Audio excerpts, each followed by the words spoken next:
Fanny, a hero that we've never seen him on in the entirety of Season 10. All right, and also Skylar and the Bruno. This is just a very interesting draft, but I have to say it, right? First Bruno in the playoffs. Godiva on the Diggy as well, though, with the Avarice. So the engage potential from Aura is going to be a lot lower, but of course High can very easily be that main source of engage. So for now, we'll have to see. Are they going to try and like counter engage RRQ? Because with the Atlas, with the Fredrin as well.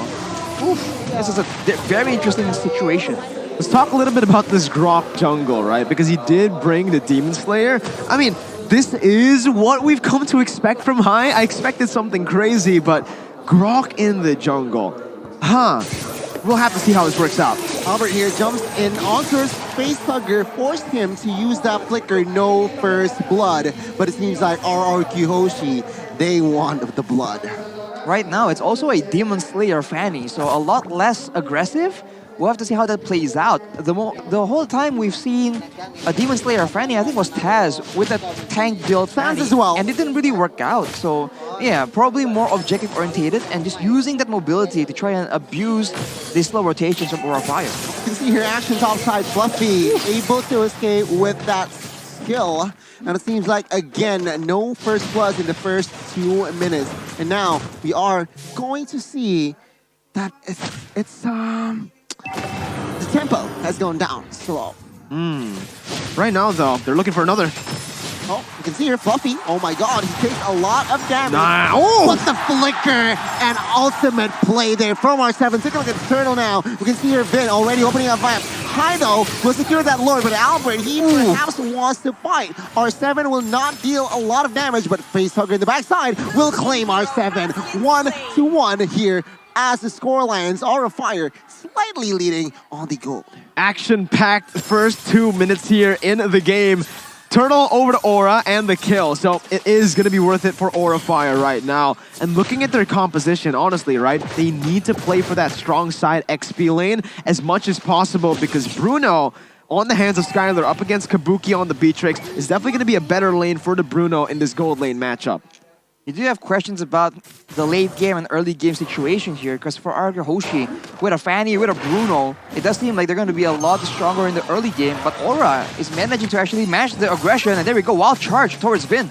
Yeah, he used that retribution as well. Feather Edge tries to back him up.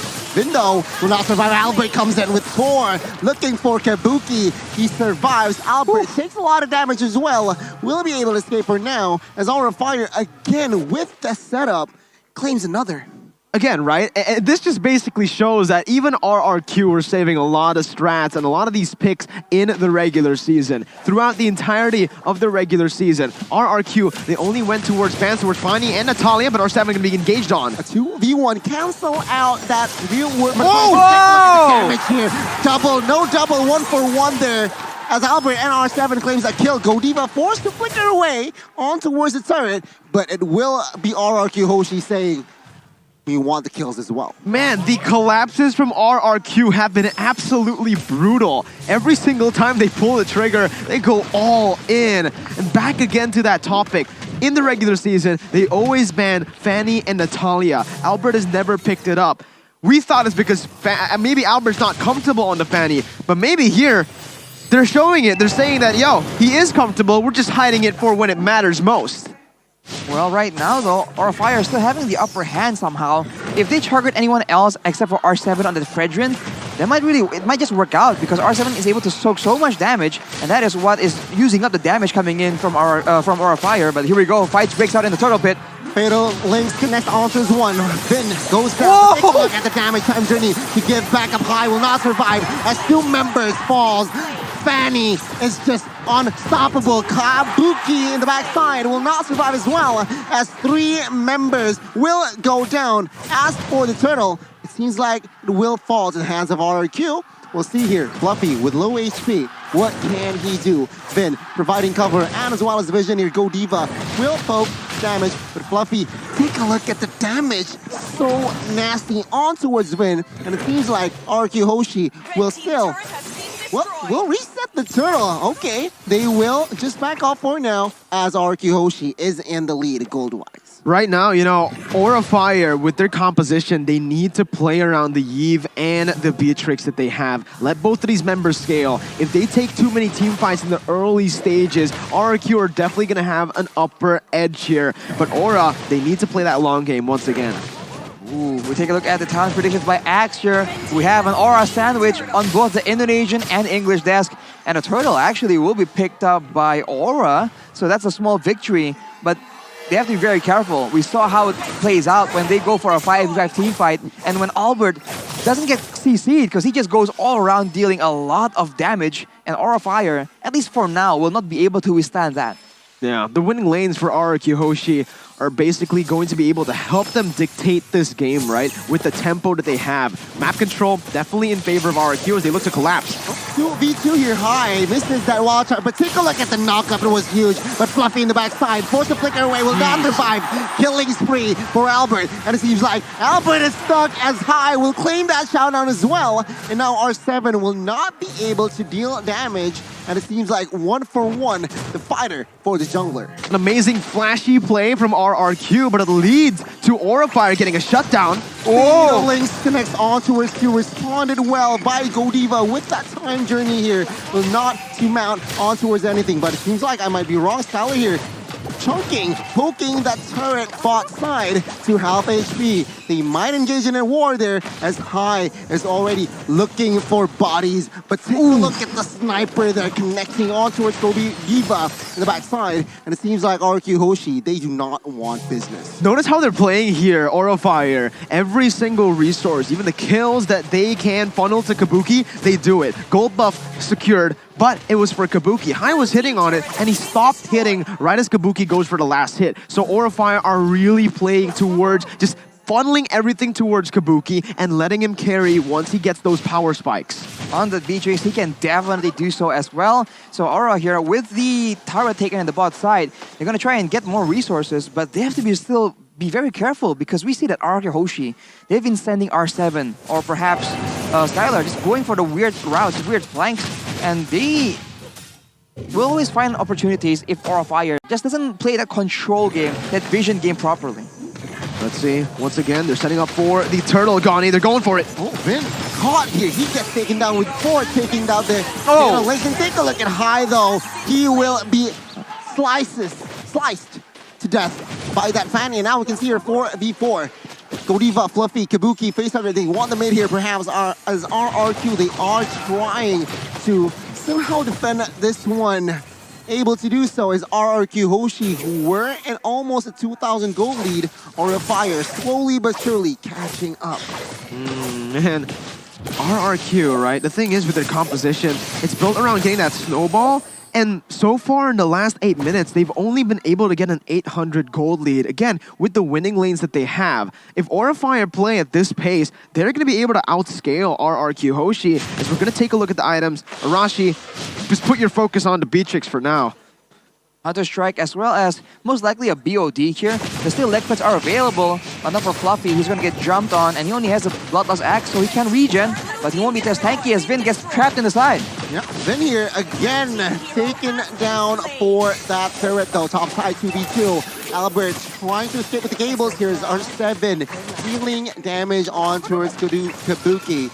No commitments for a real fight here. Oh my! That I might be wrong. R7 claiming with that kill perhaps. Gets it on. Kabuki 1 HP will survive. Feather airstrike will not be able to locate Kabuki, but Albert delivers. Finds Godiva and picks up a kill. My goodness. Just non-stop action across the map. Bottom and now top side. RRQ. Man, we're going to have to see again as Vin is going to be looking for that play. Oh, watch out. Look at the damage from Fluffy here. Taking down one, and he adds more as Facehugger claims another. And Vin, with the flicker, he holds that flicker, and he gets taken down. Aura Fire with 5 in the mid side will definitely collapse the mid turret here. R7 will not be able to do anything. Albert a little bit late to the party there, but Aura Fire looking at the next objective, the first ward. My god, again, Arashi, 600 gold lead now. What can you say about this fight? But I don't think you're going to get to talk again, though. R7 wants to look for that opening. Oh, no. Oh, 4v1 here. R7 with no spells in hand. He will not survive. And take a look at Fanny here. Will he be able? Albert. Oh. With the cables. Will he be able to? Not this time. Kabuki says hello to the Lord. Kabuki will not be able to find Albert though. Albert will escape. But yes, Rashi, give me some last analysis, please. Just our Fire is able to find the better fights here. We talked about how they have very limited amounts of crowd control, limited amounts of engage, but Hai was able to actually get a 3-man wild charge and just starts everything off for the side of Aura Fire. RRQ tries their best to try and combo it back, but unless Vin can get a huge play going on, it's going to be very difficult. And every single time Vin has tried to go for those fatal link plays, he's been zoned away. He's been poked down before he can even make the play happen. And there we go. Pickoffs is the way to go for RRQ Hoshi. Yeah, it doesn't seem like Albert is uncomfortable on the hero, man. He looks fresh on the hero, right? He's grabbing kills left and right, just like you guys can grab food with the discount code, 90% discount code, grb.to/MPL. Aura Fire now, like I mentioned, once they get Kabuki those item power spikes, this is where they start to pull the trigger, and they're doing it in the mid lane. Hi. Ooh, so squishy with that damage. Oh my god, take a look at that sniper shot by Kabuki. Taking Fanny very, very low, but RRQ Hoshi will be able to defend this one as Aura Fire, on the flip side, has established a 2,000 gold lead. 2.5k gold lead for Aura Fire. And right now, they're controlling the zoning game as well. They have more vision and more map control, despite the fact that generally, in a way, they don't really have the best frontliners. RRQ Hoshi can use Vin as well as R7 to be the main frontline, the main person they send to absorb damage in the front. Aura Fire don't have that, but it doesn't matter. With how aggressive they're playing, with how fluidly they are passing around the map, they're able to actually pressure RRQ Hoshi back. During this calm before the storm, I guess this is a perfect time to actually talk a little bit about our predictions, right? The town prediction here. Me and Papulong, we went for Aura Fire. We're the only two casters that went for Aura, so maybe you guys can start first. Rashi, why did you go for RRQ Hoshi? I feel like they have the tools available to go for those early game plays. And we have seen that even with a Diggy, right, at this point, it doesn't really mean that you have countered the Atlas. So I thought RRQ Hoshi will be able to make a play happen. Here we go. Yeah, I mean, again, a smart to steal play was placed there. And Fluffy was the casualty, the sole casualty here, Aura Fire. What can they do to somehow defend, though? They are still in the lead. But I feel like RRQ Hoshi, with their comp here, especially Clay, take a look at the items. Already Lightning Truncheon, Genius Wand on his way, so I feel like more pressure is going to be there for side of Aura Fire as well. Aura Fire right now though, Facehugger has that Glowing One, Ice Queen's One combo. That is deadly against these bigger buffer members like the Atlas, like the Fredrin as well. So any kind of short engagements, any kind of trades in poke, it seems like Aura Fire will get an advantage just purely off the face of how Yves can play and the skill set that has a lot more spammable nature compared to Clay on that Farsa. Because he has a Lightning Truncheon, but if you can't burst anyone down completely, there we go. Aura Fire can just walk back away, and now they have the advantage, they have the possibility of using the reward manipulation as an artillery. I guess it's time for me to talk a little bit about why I went for Aura Fire myself, right? Firstly, their wave control. Very good with this composition and their mobility as well. One thing that the Fredrin doesn't have that the Paquito has is that mobility, right? Sure, in terms of clearing waves, in terms of just laning in general, I would actually say that the Fredrin does really well up against the Paquito. But this, in the mid stage towards that late stage, that's where the mobility actually really shines, especially for someone like a Paquito, right? For this Aura Fire composition as well, they want to try their best to stick as 5 members with the time journey and with that wild charge. See here, Aura Fire trying to give a some sort of a poking damage. Poke damage, but take a look at top side. Fanny able to somehow split push. Force Paquito to go top side. Will he commit to a fight here as Aura Fire seems like with the information they are starting up the Lord. Hai has the mom support right there, ladies and gentlemen, on the bottom right of the screen. You can see Hai's mother supporting him from the audience right now. But Aura Fire are looking for this now. I think their power spike has shifted over to Aura, and RRQ are going to be the ones to have to force it. Oh my god, Fluffy doing his main job there. Canceling out, but take a look at the Lord. It will fall to the hands of Hai. Vin falls. RRQ Hoshi, 2 members down, and seems like Aura Fire, they will force a fight here in the backside. Skylar being the main target, will he be able to survive? As, yeah, it seems like it will be 3v5, but now Kabuki. Oh my god! Kabuki with the snipes, taking R7 down. It's just such a good combo together. The flicker, the shot coming in as well. And here, it seems like we also have the mom support for R7 in the building. His mother watching from the stands. But as of right now, it's Aura Fire leading with a 3,700 gold lead. And like I said, they scale better into the late game. And with their composition, it really counters the heavy team fight that RRQ wants to go for. I mean, before that fight even began, Albert was late to the party, and Clay was already zoned away by Fluffy, but he has no choice. He used a better airstrike, and he gets taken out completely. So RRQ, their setup just isn't as good as Aura, and now with the Lord, Aura has a chance to make a big play happen here. Yeah, real world preparation has been popped as well. High, being the frontliner, will not survive for long. It seems like Lord March is still in the mid side. RRQ still with 5 here, trying to make that defense. Aura Fire with 4 members, they are somehow relieving off pressure. Kabuki already though, with the House Claw. Yeah, and with his Haas Claws, it's going to be even harder for RRQ Hoshi to look for any of those engages towards him. He has the Wind of Nature with the Haas Claws as well. He can sustain all the way to full HP. But Arashi, I think it's time to again talk a little bit about what is going on here. RRQ, what do they have to do to actually come back? They have to make sure that they have the setup advantage here.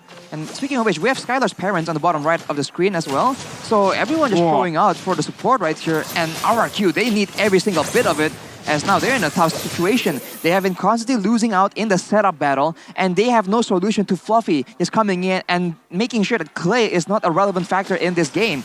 They need to be able to make Vision a priority and actually let Vin engage and get a beneficial setup for his team. Both of the mid laner ults has been popped here. Real world manipulation, and as well as that feathered airstrike. It seems like Fanny Albert has done a splendid job and is doing in its main job now, entering the late game. Just split push, taking the pressure off, and you can see here now, Albert with the cable still able to escape. And it seems like the cut-off, the flanking from Godiva will not come to fruition. And now, again, right, we need to talk a little bit about just how Aura Fire have been able to play this game. Kabuki, again, if that hits Skylar again, it would just be so annoying, right? Because the last 2 fights, Skylar's been just zoned off by Kabuki's ultimate alone. The render shot. Skylar hasn't been able to be... he literally isn't given room at all to play currently by Kabuki, by Facehugger. The range advantage that Aura Fire has, and obviously that disengage tool is just so beautiful, so good for them right now. See here again, Albert trying to find a sneak in play. 11,000, 10,000. Oh my god! On the what? Lord. Look at Kabuki. Facehugger will claim that Lord. It seems like Vin will pop that Immortal off as well. Flicker ult will not amount to anything. I might be wrong though. Vin gets taken down. And we can see here R7 trying to deal damage. Kabuki gets taken down by Clay. And it seems like RRQ Hoshi, even though one roamer has been taken down, they are able to withstand the pressure. They are now dealing with the Lord in the mid side. Aura Fire down with 4. Again, Aura Fire with the most common mistake that they've been making throughout the regular season, throughout the playoffs. Once they get ahead, they start to lose that discipline. They go in for a little too much in these fights, committing way more than they should have, right? With the Evolved Lord secured there, they should have backed up, but Albert now. Whoa, he's still going in. Whoa! The Immortal from Facehugger, but take a look at Albert. He bought time, and take a look at the backup. Clay with the assassination on towards Fluffy. Godiva might be next here. He still has that Immortal. It will say bye-bye now, but now Aura Fire again there in the hot seat as the Kings of Kings. They are making a comeback. Albert taking the game into his own hands. What was that? Albert literally 1v4 in that bottom side. Remember, this is a late game Fanny. This is a Fanny that scaled off. This is a Fanny that has fallen off in the game. And Aura had the gold lead, turned around instantly, and now Aura back again on the back foot. Right now, Bruno, look at Skylar. He has a full inventory slot. He sold his boots for items as well, so the damage right now is absolutely unreal. He will now be a big problem for Aura Fire unless he can get absolutely zoned. In the previous fight, Vin was also able to stop Facehugger from using his root manipulation, so they will now have options on how they want to try and approach fights against Aura Fire. But it's back to the Lord game, the objective game, with 60 seconds left before the Lord comes back on the table. Again, it's always about the setup, about the vision game, and RRQ Hoshi. They're using Albert very efficiently. He's able to bait members from Aura Fire, and Aura just needs to be a bit more calm and disciplined, right? Because if they see Albert, they need to know that he is quite slippery and they can't expect to take him out reliably. Man, I mean, you saw that play, and even Tezet saw that play, and he was just shaking his head. He was just like, all right, you got that one, man. You deserve it high, though. Oh my god, high offside. Oh! Last play though, gets shot, but take on Vin in the front side, will not be able to survive. Time Journey pops high, 1 HP, survives 5v4 now, as Vin has been taken down 8 times. Item-wise, I do want to add something here. You want to know why that Fanny, why Albert deals a lot of damage? Olympic Roar? Because only Godiva built anti-Kiras. The rest of the members has yet to build anti-Kiras. And Albert is aware of that. He exploits that fact. Lord is up now. We'll see the setup. Let's see, once again, the setup coming through. Fluffy with the flanks here. Albert might actually be caught by that knockout strike. RRQ needs to play it carefully. Godiva, whoa, whoa, whoa, whoa! Oh my god, take a look at the damage from that Bruno Skylar. Again, that poking damage high. 1 HP will not survive, rather. Even from that magic worship. No magic worship. Jeez. So he survives. Plays on that magic mystery shop, so Aura Fire will reset the Lord. And it seems like RRQ Hoshi. Minute number 22. What do you think? They started that fight 4v5 without Vin, and even then, it was looking very weird. Skylar was taking a lot of damage, and somehow, some way, they're still able to equalize and trade evenly, will not trading anyone, and now Wild Charge is down. Ruin Manipulation has been used as well. RRQ Hoshi, they have a chance here. No flicker, Skylar. No flicker Skylar. A little too soon as well here, perhaps. A little too premature, question mark? We'll see here, 20,000 on the HP for the Lord. Feather Airstrike now pops as well. Fluffy is trying to cancel out, but take a look at Albert. Trying to flank, trying to come into the Lord pit as well. Retribution battle will be won by High. Kabuki. Even falls. Skylar with the on-point win of nature. Flicker ult play by Vin will not mount to anything. Play needs to escape Vin as well. He gets caught by the barrier. He gets taken down. 3v5. Aura Fire looks for the end. What a fight by Aura Fire. The positioning by Kabuki. The retreat from High. It was a beautiful, beautiful team fight. And Aura Fire with this are looking for something. Albert, though. Oh! He gets the Immortal from High, but Albert gets shut it down. Aura Fire here. Only they are still strong with 5. RRQ Skylar defending only 2. Clay gets taken down as Facehugger claims the double. The base is just too exposed as Aura Fire, the Red Dragons, making the Kings of Kings bow down to the Dragons. 1-0, Aura Fire. What a game. And again, if it came down to the late stages, they don't even need the gold lead. As long as everyone have their item power spikes, most importantly that Yves, that Beatrix, you're not going to be able to withstand that damage. Anyone and everyone, even if you have a Uranus, you're gonna get melted down by this composition. And Aura Fire, they strike first in the best of 5. Wow.